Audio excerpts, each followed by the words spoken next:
மதிமுகம் நேயர்களுக்கு வணக்கம். இது நேர்முகம். இன்றைய நேர்காணலில் நம்மோடு அதிமுக ஒருங்கிணைப்பு குழுவை சேர்ந்த புகழேந்தி அவர்கள் இணைந்திருக்கிறார்கள். பேசலாம். பழனிசாமியினுடைய தலைமை ஏற்கப்பட்ட பின்னால் வெளியிலே சென்றவர்கள் எவ்வளவு பேர் உள்ள வந்தாங்க. தங்கமணி துணியை தூக்கிட்டு விற்கிறதுக்கு போயிட்டு இருப்பாங்க ஈரோடுல. அமைச்சரா யார் காரணம்? பொன்னன் கூட மேலே வந்துருவான். எப்படி வந்துருவான் பாரு. இன்னைக்கு சொல்றேன், நானு திருப்பி சொல்றேன். சாதாரண தொண்டை முதலமைச்சர் ஆவான். என்ன பாரு. எந்த தொண்டனை விட்டுருக்கு நீ மேல வர்றது? நாங்க எதுலையும் தலையிட மாட்டோம். அதிமுக அந்த வேலையெல்லாம் எங்களுக்கு வேணாம். யாரு சொன்னது? அமைச்சர், மாண்புமிகு உள்துறை அமைச்சர். இப்ப செங்கோட்டையனை ஏன் கூட்டு பார்த்தாரு? அப்புறம் எதுக்கு ஓபிஎஸ் கூட்டு முந்தானத்தை பாக்குறாரு? பாகிஸ்தான் பீப்புள் பார்ட்டில இருந்து வந்திருக்காங்களா?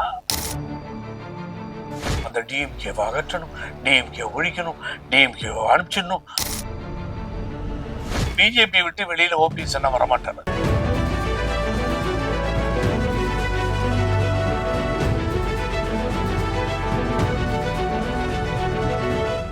டயா பூஸ்டர் சுகரை கண்ட்ரோல் பண்ணும், உங்க ஆரோக்கியத்தை மீட்டு தரும். சர்க்கரையை கட்டுப்படுத்துறதுக்கான எளிமையான வழிமுறை, இயற்கையான வழிமுறை. அனைத்து மருந்து கடைகளிலும் கிடைக்கும். வணக்கம் சார்.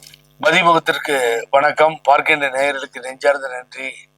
என்னம்மா சொல்லுங்க, நல்லா இருக்கீங்களா? நல்லா இருக்கு சார். நீங்க எப்படி இருக்கீங்க? அதிமுக அப்படிங்கிற கட்சி அம்மையார் ஜெயலலிதா இருக்கும் போது எப்படி இருந்த ஒரு கட்சி. ஆனா நேத்து நீங்க மரியாதை செலுத்த போயிருக்கும் போதே 4-5 பிளவுகளா போயிருக்கீங்களே, இது அதிமுகவுக்கு ஒரு அசிங்கம் இல்லையா? அதிமுக அசிங்கம் இல்லைங்க. நீங்க கேட்ட சரியான கேள்வி. நான் அதை உள்வாங்கிக்கிறேன். அது உங்கள்ட்ட ஆர்கியூ பண்ணவே விரும்பல நான். ஏன்னு கேட்டீங்கன்னா, உடம்பெல்லாம் கூனி குறுகி ஏதோ அந்த இடத்துல, நினைவிடத்துல தெய்வம் போல வாழ்ந்த ஒரு தாய், நாடு போற்றும் நல்ல திட்டங்களை எல்லாம் தந்து ஏழையின் சிரிப்பிலே இறைவனை கண்ட ஒப்பற்ற தலைவி. அந்த தலைவி வளர்த்த இயக்கம் கட்டுக்கோப்போடு இராணுவ வீரர்களாக எங்களை வைத்திருந்தார்கள். அந்த இடத்துல நீங்க சொன்ன மாதிரி ஒரு 4 பிரிவா போகும்போது ஒரு இதே இல்லை. என்னன்னா, வார்ம் சல்யூட்டேஷன் சொல்லுவாங்க. அந்த இரங்கல்ல போய் நம்ம வீர வணக்கங்கள் செலுத்துற அந்த இதே போயிடுச்சு. ரொம்ப சோகமா தான் அங்க போய் நிக்கிறத விட, அதை விட சோகமா இந்த 4-5 குரூப்பா நீங்க சொன்ன மாதிரி நாங்க போறப்போ எவ்வளவு சொல்ல ஒண்ணா வேதனையில இருந்தேன்னு கேட்டீங்கன்னா, என்னுடைய முகத்தையே நீங்க பார்க்க முடியும். அப்படி இருந்தேன் நான். ஆகவே ஒரு நல்ல கேள்வியை கேட்டீங்க. இதுல இந்த 4 குரூப்பா போன அத்தனை பேரும் வெட்கி தலை குனியணும், அவமானப்படணும், வேதனைப்படணும். இதுக்கெல்லாம் முக்கிய காரணமா இருக்க எடப்பாடி பழனிசாமி எப்படிதான் தைரியமா போய் அந்த நினைவு இடத்துல போய் மலர் வளையம் வச்சு அந்த அம்மா நினைவிடத்துல போய் நிக்கிறாங்கன்னு எனக்கு தெரியல. அவரும் அவர் கூட இருக்கவங்களும். அது ஒரு துரோகத்தினுடைய வெளிப்பாடு அப்படிங்கிறது தெரிஞ்சு இப்படிப்பட்ட தலைவி நினைவிடத்துல போய் அவங்க நிக்கிறது பெரிய விஷயம் தான் என்னை பொறுத்த வரைக்கும். ஆகவே என்ன பண்றதுங்க, வேற காலத்தின் கட்டாயம் ஆயிடுச்சு. இப்படி கட்சி உடைந்து சிதறி ரொம்ப வேதனையா பாவம். எல்லாரும் அதிமுக குடும்பத்தை சார்ந்தவர்கள். எவ்வளவு வேதனையா இருக்கும் நினைச்சு பாருங்க நீங்க. அவ்வளவு பாதியா உள்ள போறேன். ஒரு குரூப் ஃபர்ஸ்ட் ஏடிஎம்கேல இருக்கவங்களே, அண்ணா வணக்கம், சார் வணக்கம், நானும் வணக்கம், திருப்பி நல்லா இருக்கீங்களா? அடுத்து அந்த குரூப் வச்சு, அடுத்தது ஓபிஎஸ் அண்ணன், எல்லாரும் எங்கிட்ட பழகினவங்க. அதுல முக்கியமா அந்த 5 அந்த மேடம்லாம் கூடயே வந்துட்டாங்க. கூடயே ரொம்ப பார்த்த உடனே எனக்கு அவங்களையெல்லாம் பார்த்த உடனே சரி சேர்ந்து போவோமேன்னு போனோம். அடுத்தது ஒரு குரூப்பு, எல்லோரும் ஒரே குடும்பத்தை சார்ந்தவர்கள். அங்க நம்மளை பார்த்தது அந்த அன்பா பேசுறப்போ நமக்கு அதை எந்த விதத்திலையுமே எந்த எதிர்ப்பையும் தெரிவிக்காமல் அவர்கள் அன்பா பேசுறது ரொம்ப கஷ்டமா இருந்தது. அதெல்லாம் பார்க்கும் பொழுது எல்லாரும் ஒன்னா சேர்ந்து போகலையே, எல்லாரும் ஒன்னா சேர்ந்து போய் மாலை போட்டிருந்தா வேலை முடிஞ்சிருக்கும். இப்படி தனித்தனியா போய் நாங்க 5 வீர வணக்கம் செலுத்துறப்போ ரொம்ப கஷ்டமா தான் இருந்தது. நீங்க கேட்டது நியாயமான கேள்வி. அது எவ்வளவு வேதனையா இருக்கும்னு நினைச்சு பாருங்க. எந்த கட்சியிலாவது இப்படி உண்டா? அதை நீங்க நினைக்கணும். இங்க 50-60 விஐபி இந்த கட்சியில இருந்து இந்த 9 வருஷத்துல வெளியில போயிருக்காங்க. நீங்க படிக்க சொன்னா நான் படிச்சு காட்டுறேன், ஆடி போயிடுவீங்க. இவ்வளவு பேரு லெஃப்ட் ஃப்ரம் த ஏதோ காரணம் நம்ம மதிமுகம் மூலியமா மக்களுக்கு தெரியட்டும், மற்றவங்களுக்கும் தெரியட்டும். நேத்தி பூரா ரொம்ப சோகமா நின்றுட்டு இருந்தேனா, நான் நினைச்சு பார்த்ததெல்லாம் நான் சொல்றேன். இப்ப ஷாக் ஆயிடுவீங்க. பாருங்க, இவரே பொதுச் செயலாளர்னு சொல்லிக்கிட்டு கதை விட்டுக்கிட்டு, அதை போன தடவை நான் உங்கள்கிட்ட பேசும்போது சொன்னேன்னு தெரியல, பொதுக்குழு அப்படின்னு ஒண்ணு தீர்மானம் போட்டு இந்த ஆளை கையில் எடுத்துக்கிட்டு இவரே பொதுக்குழுன்றாரு. அதுக்கு இந்த மீடியாலாம் ஜாலரா அடிச்சுக்கிட்டு இருக்கு. அது எந்த விதத்துல நியாயம்னு தெரியல. எனக்கு மீடியா மேல தேவையில்லாம கோவம் வருது. அது சொன்னா அப்படின்னா பிரச்சனைன்னு பாக்குறேன். கோர்ட்டும் சொல்ல, எலெக்ஷன் கமிஷனும் சொல்ல. ஒரு ஆள் ஒண்ணு அவரே சொல்லிக்கிறார், தலைவர் பொதுச் செயலாளர். அதை இவங்களும் சொல்றாங்க. ஆகவே போய் தொலைது, அதை பேசி பிரயோஜனம் இல்லை. இங்க பாருங்களேன், புரட்சி தலைவி அம்மா மறைவிற்கு பின்னால் சசிகலா என்கின்ற சின்னம்மா கட்சி விட்டு போனவங்க. பன்ருட்டியார் மூத்த தலைவரால் ஐநா சபைக்கு அனுப்பப்பட்டவர். அந்த மாபெரும் தலைவர். அவர் என்ன வரலாறு, ஜெயிச்சு யானையில வந்தார் பாமகவில். எவ்வளவு பெரிய லீடர், அவைத்தலைவராக இருந்தார் தேமுதிகவில் கேப்டன் விஜயகாந்தோட. அவரை நீக்கி சசிகலாவை நீக்கி இவரை முன்மொழிக்க ஓபிஎஸ் என்ன ஃபார்மர் சிஎம், அம்மாவால சீஃப் மினிஸ்டர் ஆக்கப்பட்டவர்.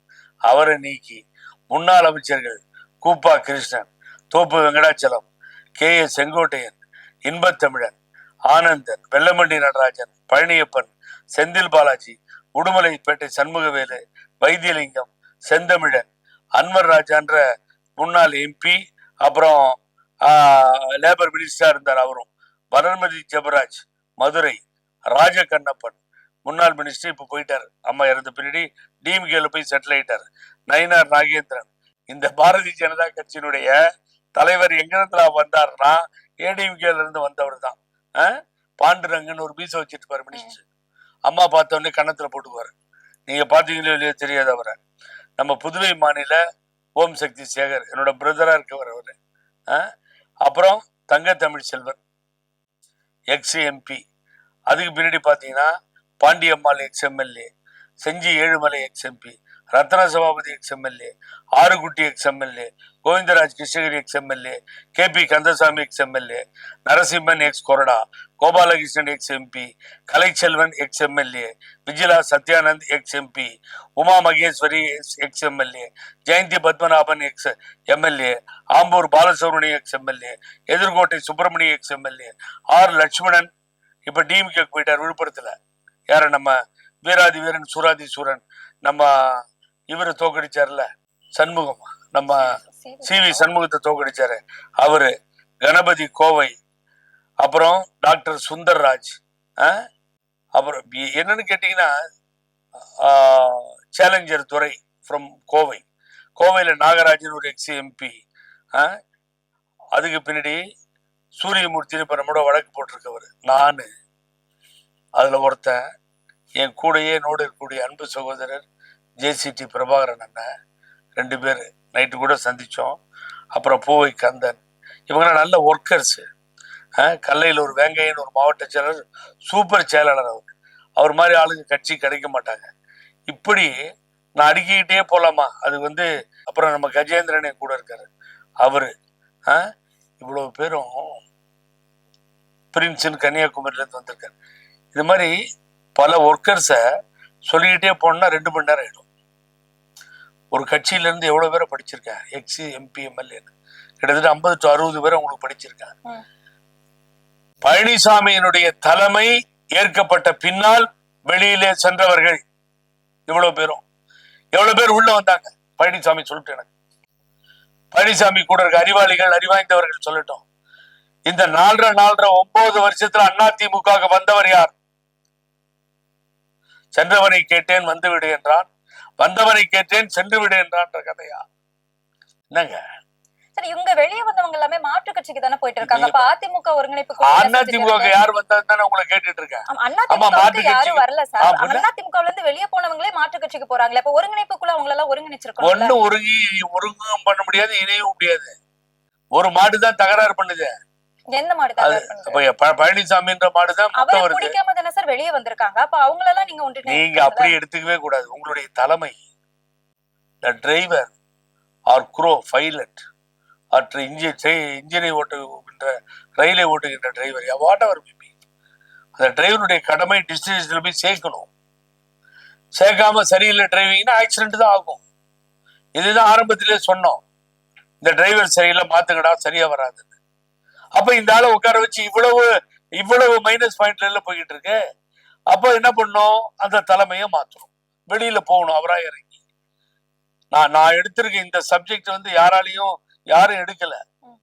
இவ்வளவு இழப்பு ஏற்பட்டிருக்கு, டேமேஜ் ஏற்பட்டிருக்கு. இத்தனை தூண்கள் இந்த அரண்மனையில இருந்து உடஞ்சி போயிருக்கு. அவங்க எல்லாரும் ஒரே குடும்பங்க, எல்லாரும் பழகினவங்க. இல்ல ஒருத்தர் கேட்டு என்னோட புகழேந்தி தெரியாதுன்னு சொல்லுவாங்களா? அத்தனையும் நம்மகிட்ட பழகினவங்க, நம்ம குடும்பத்தை சார்ந்தவர்கள். ஏன் வெளியில போறாங்க? எந்த ரூபத்திலே போட்டோம், யார் பின்னாடி வேணாலும் போட்டோம். அவங்க திமுகவுக்கு போயிருக்கட்டும், மதிமுகவுக்கு போட்டோம், அண்ணன் திருமாவளவன்ட்ட போட்டோம், எங்க வேணா போயிட்டோம். விஜயகாந்த் இருந்து நம்மகிட்ட வந்தாங்க, போட்டோம். எந்த கட்சிக்கு போட்டோம்? அண்ணா திமுக காரர்கள் இல்லையா?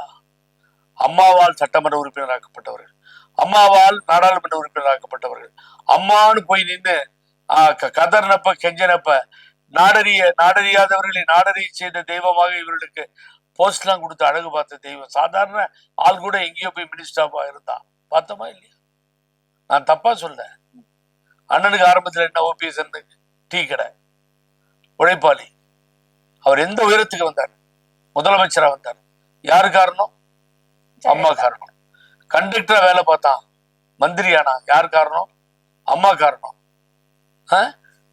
சுவேகாவில் ஒரு காலத்துல தங்கமணி துணியை தூக்கிட்டு விற்கிறதுக்கு போயிட்டு இருப்பாரு ஈரோட்ல, அமைச்சரானார். யார் காரணம்? அம்மா காரணம். சொல்லுங்க பாப்போம். எத்தனை பேர் அது அடையாளமே இருக்காது, நினைச்சு கூட பார்த்திருக்க மாட்டான் லைஃப்ல. அவன் ஒரு ஆளுக்கு ராஜ்யசபா எம்பி கொடுத்துறாங்க, நான் பேர் சொல்ல விரும்பல. அவன் பொண்டாட்டி போய் கேட்டானா, அந்த ஆளு எனக்கு எது கொடுத்தாங்கன்னே தெரியலையே, கட்சியில் அவ்வளவு வேலை கூட செய்யல. அந்த லிஸ்ட் எடுத்து டிக் பண்ணி பேர் அடிக்கிற டிக் பண்றாங்க. சர்ப்ரைஸா ஷாக்கா ஒரு ஆளுக்கு நீச கொடுக்குறாங்க. நினைச்சு பாருங்க. அன்வர் ராஜா சிறுபான்மை சமுதாயத்தை சார்ந்தவர் வெளியில போறாரு, மைத்திரேயன் வெளியில போறாரு, அந்த வாசல்ல போய் மனோஜ் பாண்டியன் நிக்கிறாரு. டிஎம்கே கிட்ட அவங்கவுங்க விருப்பம் தேடி நாடி போறாங்கன்னா நம்பிக்கை இழந்துட்டாங்க. இந்த கப்பல் மூழ்க போகுது, இந்த மாலுமி இனிமேல் காப்பாற்ற மாட்டான் அப்படிங்கிற முடிவுக்கு வந்துட்டாங்க. உங்களுக்கு நம்பிக்கை இருக்கா சார் அதிமுக ஒன்றிணையும் அப்படின்னு சொல்லிட்டு? நம்பிக்கை எல்லாம் போயிடுச்சுங்க. நான் நீங்களும் திமுகவுக்கு போக போறீங்க? இல்ல இதே கேள்வி. அதாவது எப்படி இருக்குன்னா, ஒருத்தர் ஆஸ்பத்திரியில படுத்துட்டு இருந்தார், ரொம்ப வேதனையோட படுத்திருக்கார், உடம்பு சரியில்லை. அவர் ஒருத்தர் பார்க்க போயிருக்காரு. பார்க்க போனவருக்கு காது சரியா கேட்காது. உள்ளன்போட பார்க்க போறாரு. என்ன நல்லா இருக்கியா, எப்படி இருக்கு உடம்பெல்லாம், இப்ப கொஞ்சம் பரவாயில்லையான்னு. அவர் சொன்னாரா, போறதுக்கு காலம் வரல, நேரங்காலம் வந்தா போய் தொலையலாம், செத்து போலாம், இப்படியே படுத்துட்டு என்ன பண்றதுன்னாராம். இவரு காதுல சரியா வரல, வெள்ளம் இல்லை, காது கேட்காது, வரும் பயப்படாத நல்லா இடுவேன் அப்படின்னாராம். அடுத்த கேள்வி, நான் யார் டாக்டர், நல்ல டாக்டர் பாத்துக்கிறாரான்னு கேட்டார். அவர் எமன் தான் டாக்டர் இனிமேல் என்னாராம். இவர் காது கேட்காம அவர் தான் சூப்பர் டாக்டரு, எனக்கு தெரியும், அந்த டாக்டரே உங்களுக்கு ட்ரீட்மெண்ட் பண்ணிட்டோம்னாராம். இப்படி எதுகை போனையா ரெண்டு பேரும் பேசிக்கிட்டது. அது மாதிரி நீங்க இந்த தலைமை தாங்க காரணம், வேற என்ன காரணம்? இந்த அழிவுக்கு இந்த ஆள் தானே காரணம். எனக்கு பிடிக்கலையேன்னு பேசுறேன், பங்கா பிரியல எடப்பாடி பழனிசாமியோட. அது அல்ல, சர்வாதிகாரி ஹிட்லர் மாதிரி உட்காந்துட்டு விடவே மாட்டேன் இந்த நாற்காலிய. பேசும்போது பெரிய பேச்சு, அப்படியே மேடையில தொண்டன் கூட மேலே வந்துருவான், எப்படி வந்துருவான் பாரு, இன்றைக்கு சொல்றேன், நானு திருப்பி சொல்றேன், சாதாரண தொண்டை முதலமைச்சர் ஆவான், என்ன பாரு. எந்த தொண்டனை விட்டுருக்கு நீ மேல வர்றதுக்கு?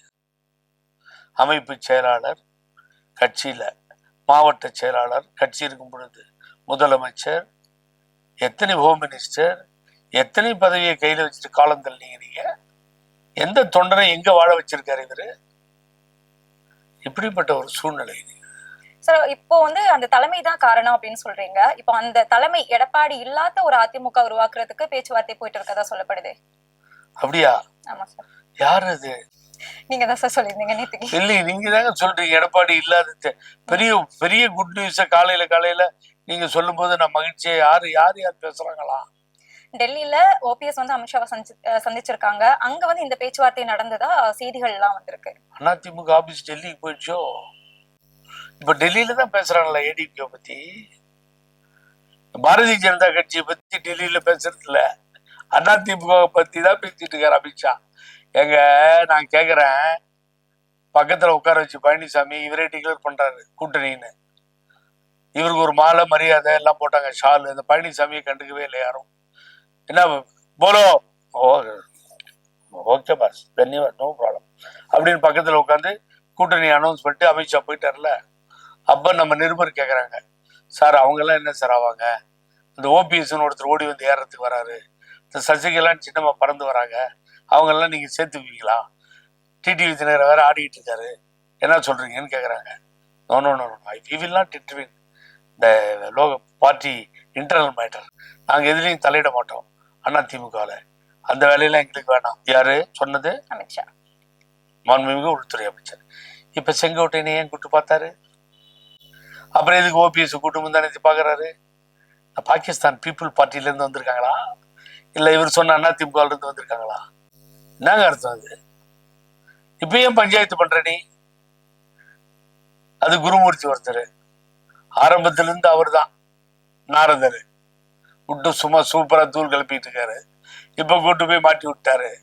இப்ப எங்க அண்ணா ஓபிஎஸ்க்கு உடச்சு சொல்லிடுறேன், எங்க சுத்தினாலும் பரவாயில்ல, அவருக்கு பிஜேபியில இருக்கணும், பிஜேபி கட்சியோட தான் ஒட்டு உறவும் வச்சுக்கணும். அண்ணன் பண்ருட்டியார் சொன்னார், இவர் சொல்லிதான் அவர் சொன்னார், அவரை மாட்டி விட்டாரு. அவரோ பெரிய லீடரை போய் மாட்டி விட்டாரு. தேசிய ஜனநாயக கூட்டணிக்கு எங்களுக்கு சம்பந்தம் வெளியே வந்துட்டு. யார் சொன்னா? பண்ருட்டியார். எவ்வளவு பெரிய லீடர் சொல்ல வச்சுட்டாரு, அவரும் சொல்லிட்டாரு. இப்ப மீட்டிங் வர்றதுல இனிமேல் வரப்போறது இல்லை இவர்கிட்ட, எனக்கு தெரியும். அடுத்தது நேத்தி வைத்தியலிங்கத்தை மாட்டி விட்டாரு. இன்னும் ஒரு மாசம் அவரு பழகிறாரு, இன்னும் ஒரு மாசம் பார்ப்போம், இல்லைன்னா என்ன நடக்க போகுது பாருங்க, இது கழகமா மாறும், புது கட்சியா மாத்துவோம். ஒரே கைத்தட்டல் கீழே அப்படியே ஜோரா. இந்த படங்கோட்டி படத்துல வரும், எங்களுக்கு கிடைத்த அடிமைகள் மிகவும் நல்லவர்கள், வாய்தான் அப்படின்னு வரும். இங்க வாயும் கிடையாது, வாயை முடிக்கிறான், கண்ணை முடிக்கிறான், பாக்குறதுல காதையும் முடிக்கிறான்.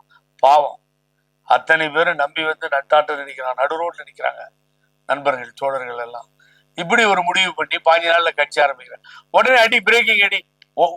இந்த டிவிக்கு ரொம்ப காமெடியா இருக்கும் மதிமுகத்துல. நீங்க என்ன திட்டிக்கிறீங்களோ எனக்கு தெரியாது, ஒண்ணுமே கேட்கறதே இல்லை, அடுத்தது கேட்காது, அப்படியே பார்த்துட்டு இது புது கட்சி ஆரம்பிக்கிறான் ஓபிஎஸ், அவன் அடிச்சுட்டான் பிரேக்கிங், நீ அடி. அப்புறம் இன்னொரு டிவியில அங்க உட்காந்துட்டு அவர் எடிட்டர், என்னப்பா பண்ணிட்டு இருக்கீங்க, புது கட்சி ஆரம்பிக்கிறார் ஓபிஎஸ், அடியா, அடி அடி அடி, பிரேக்கிங் அடி. போட்டுக்கிட்டு பிரேக்கிங்கா போ. அவங்க தானே சார் சொல்றாங்க, நேத்தி பிரேக் பண்ணிட்டாரு, எனக்கு தெரியாதுன்ட்டாரு. நம்ம பிரேக்கிங் என்ன ஆச்சு? புரோக்கன் ஆச்சு. ஆச்சா இல்லையா? இதுதான் நடக்குது. மீடியால பேசுறதுக்கு மீடியா எப்படி சார் பொறுப்பாகும்? ஏங்க நீங்க வந்து நேத்தி கேட்டுக்கணும்ல, தப்பு இல்லை, நீங்க ஏன் கேட்கல? ஏங்க புது கழகம் ஆரம்பிக்கிறேன்னு சொன்னீங்களே, இப்ப கழகம் பண்றீங்களா, நியாயமான்னு கேட்கணுமா இல்லையா?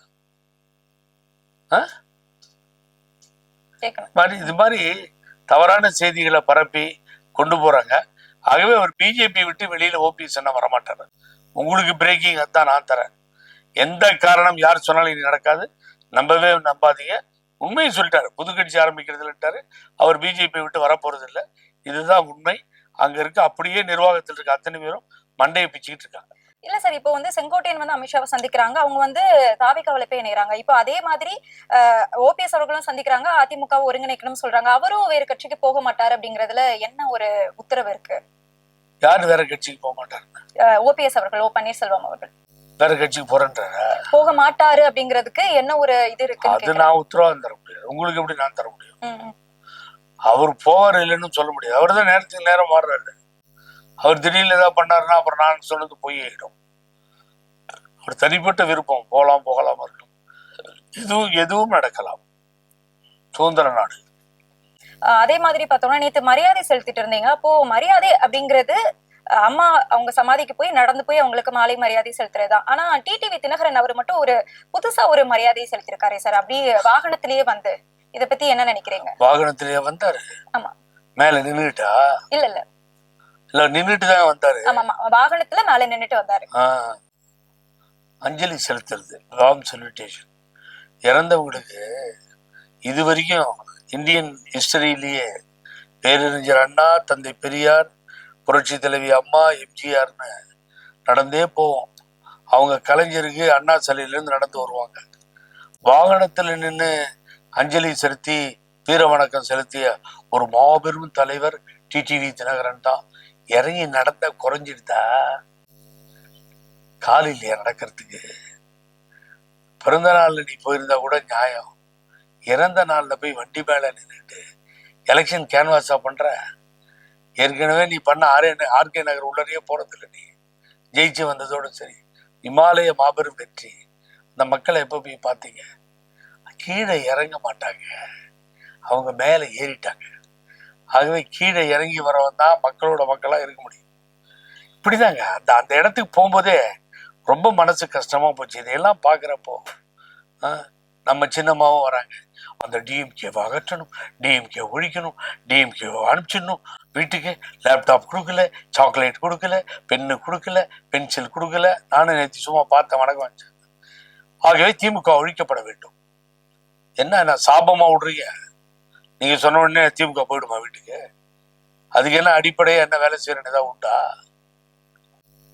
திமுகவுக்கு ஆதரவா பேசுறீங்களா சார் நீங்க? இல்லையா, இப்ப விளையாடுத்தனமா போறவங்களாம் ஜோக்கர் பண்ண நம்மளை பத்தி சிரிக்க மாட்டான். நான் பாட்டி திமுக வீழ்த்துறேன்னா நீ என்ன அடித்தளம் என்ன வேலை பண்றீங்க?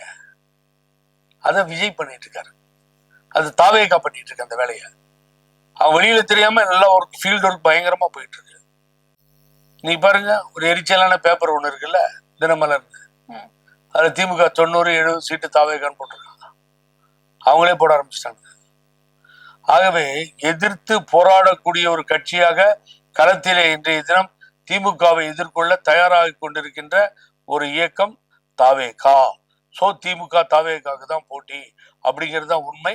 அதை நடைமுறைப்படுத்தி ஃபீல்டுல அவர் விஜய் இறங்கி அழகா பண்ணிட்டு இருக்கார். ஆகவே திமுக கதவும் திறக்கப்பட்டாகிவிட்டது. மூடியிருந்த கதவு, தாவேகா கதவும் திறந்திருக்கிறது. யார் வந்தாலும் வரவேற்க தயாராக காத்திருக்கிறார்கள். இந்த சூழ்நிலை ஏற்பட்டிருக்கிறது தமிழக அரசியல் களத்தில்.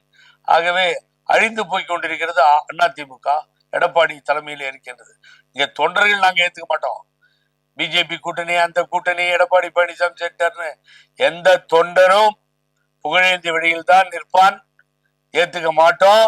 எங்களுக்கு அம்மா சொல்லி கொடுத்த அந்த பாதையில் தான் செல்வோம். தலைவர் சட்டத்திட்ட விதிகளை தான் மதிப்போம். போகின்ற இந்த பாண்டட் லேபர், இந்த அடிமைகள் எங்க வேணாலும் போய் அடிமை சாசனம் எழுதி கொடுத்து காலில விழுந்து இந்த கட்சியை அடவிக்க துடிக்கட்டும். ஆனால் விடமாட்டோம். இது புரட்சியாக வெடிக்கும். பாஜக கூட்டணியில இருக்கக்கூடிய எந்த ஒரு கட்சிக்கும் ஆதரவு கொடுக்க மாட்டேன்னு சொல்றீங்க. அப்ப இந்த சட்டமன்ற தேர்தல்ல யாருக்கு ஆதரவு கொடுக்க போறீங்க? ஆதரவுன்றது தந்தை பெரியார், பேரறிஞர் அண்ணா, புரட்சி தலைவர் எம்ஜிஆர், அம்மா அவர்கள் அத்தனை பேரும் கொண்டாடக்கூடிய தலைவராக இன்றைய தினம் விஜயை பார்த்து கொண்டிருக்கிறோம். முதல்வரும் மற்றவர்களும் அதை சொன்னாங்க. அசம்பிளியிலே மக்கள் திலகம் புரட்சி தலைவர் எம்ஜிஆர் பெரியப்பான்னு பாராட்டினார்.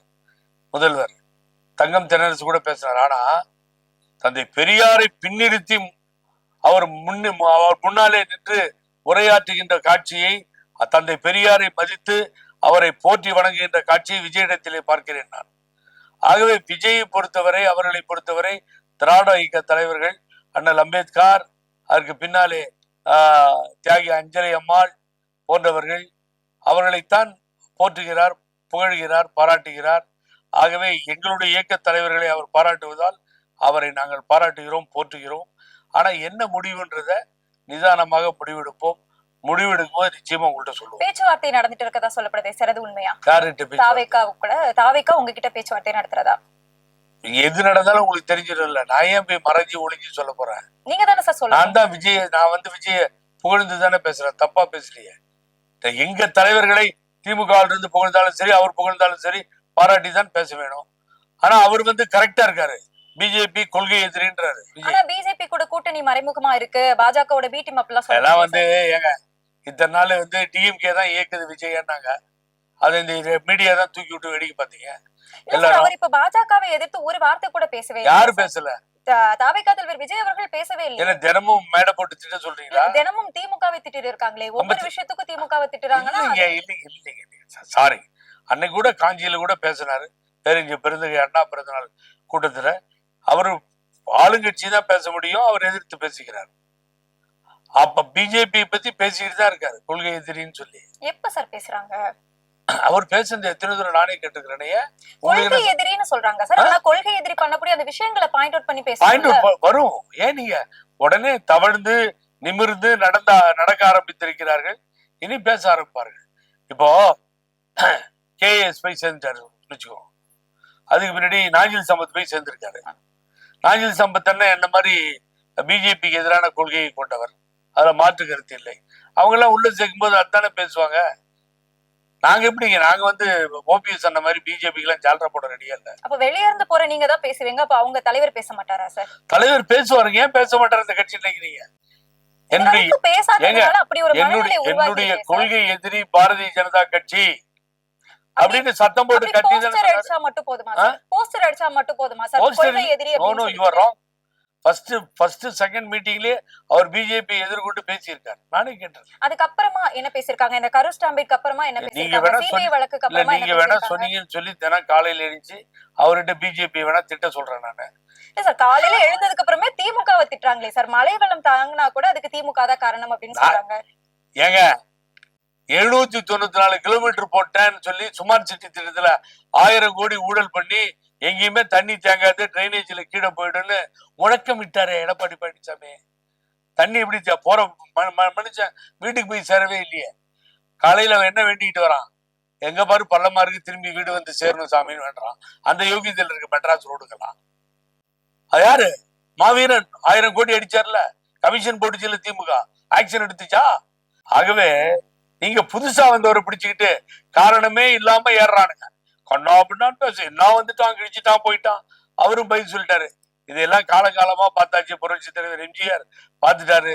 நடிகை நாடாள முடியுமான்றதுக்கும் பதில் சொல்லிட்டாரு, நடிகை என்ன கிழிச்சிருவான்னு சொன்னதுக்கும் பதில் சொல்றாரு. அப்படின்னு அவர் புரட்சி தலைவர் எம்ஜிஆரை முன்னிறுத்தி பேசிக்கிட்டே இருக்காருங்க.